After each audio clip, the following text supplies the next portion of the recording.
From the national newsroom of the Canadian Press, I'm Lisa Laporte. Liberal MP Mona Fortier was booed at while others chanted for her government to do more as she addressed a commemorative ceremony marking a year since the deadly Hamas attacks on Israel that sparked the war in Gaza. The government of Canada has not been silent. It has not been by the silence.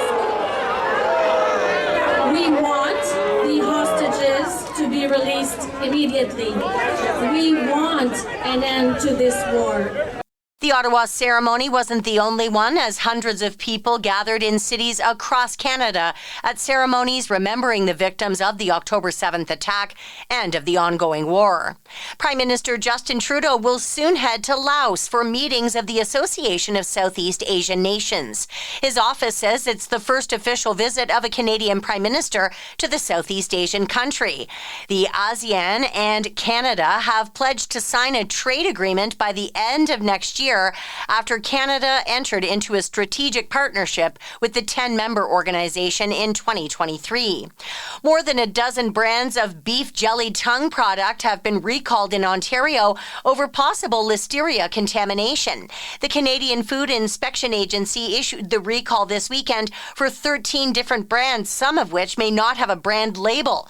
The agency says the affected products were sold at stores in the Greater Toronto Area, London, and Kitchener-Waterloo.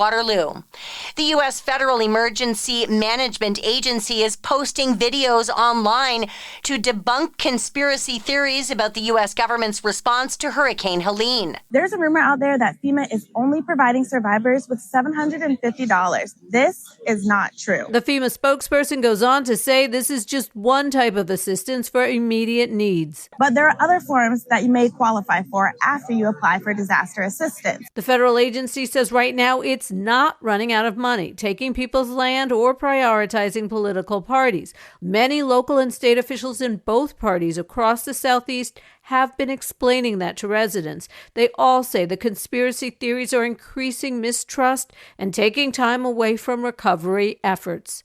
I'm Julie Walker. And Joker Folie à Deux has topped the weekend box office. I got the sneaking suspicion that we're not giving the people what they want. The Joker sequel earned $40 million in domestic ticket sales, according to studio estimates. It was expected to make as much as $70 million. Critics gave it mixed reviews, while audiences mostly panned it. The original Joker made $1 billion and won 3 Oscars. This week's number 2 movie is The Wild Robot, with Beetlejuice in 3rd. Transformers 1 is 4th, and Speak No Evil takes 5th place. I'm Margie Zaraletta. This is the Canadian Press. In sports, the Vancouver Canucks have sent defenseman Tucker Poolman and a 2025 fourth-round draft pick to the Colorado Avalanche for defenseman Eric Brandstrom. Brandstrom spent his entire 6-year career with the Ottawa Senators before signing with the Avalanche in free agency in July. Scotland's Bruce Mowat defeated Canada's Brad Guzzo 10-3 in the men's final of the Hearing Life Tour Challenge curling tournament in Prince Edward Island. The Toronto Raptors are opening their preseason in Montreal tonight against the Washington Wizards. It's the first of 5 NBA preseason games for the Raptors. And the Minnesota Vikings held on for a 23-17 win over the New York Jets in London, England today. Aaron Rodgers reached another milestone in his stellar career during that game by becoming just the 9th player in NFL history to throw for 60,000 yards in regular season games. From the Canadian Press, I'm Lisa Laporte. Thanks for listening. Don't forget to follow and subscribe.